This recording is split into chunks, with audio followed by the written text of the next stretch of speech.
Got eyes on White Hat. There is a new Ghost Recon on the horizon. This is Ghost Recon Wildlands. Now this game has got a huge scope attached to it. Tell me a little bit about creating the world for Wildlands. So Ghost Recon Wildlands is a 4-player co-op open world military shooter set in Bolivia. It's set in the near future, 4 years from now, where the ghosts have been dropped behind enemy lines to cause chaos and try to disrupt the alliance between the Santa Blanca drug cartel and the local corrupt government. Why set the game 4 years ahead of now? I mean, can you guys predict the future? Is that some kind of ability that you guys at Ubisoft have that you aren't sharing with the rest of the world? You know, I mean, we are storytellers, so this is our job, and if you look at every piece of fiction, there's the idea of inventing stories.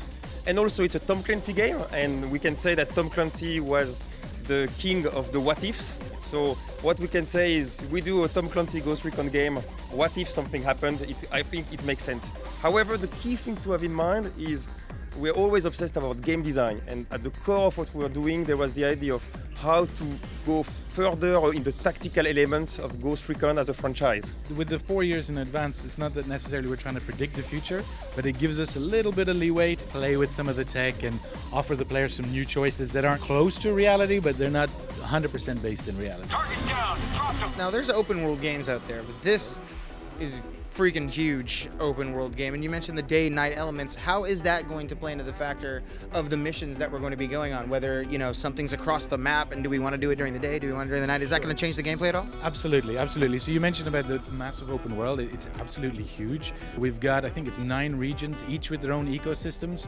And those things are offering different types of gameplay, different types of approach for the players. So we have jungle, very dense, close quarters combat. We've got swamplands. We've got huge mountainsides. So the players got to make choice about how they approach, what vehicles they use, how they're going to get the job done. And it's really about player choice. That's what it comes down to.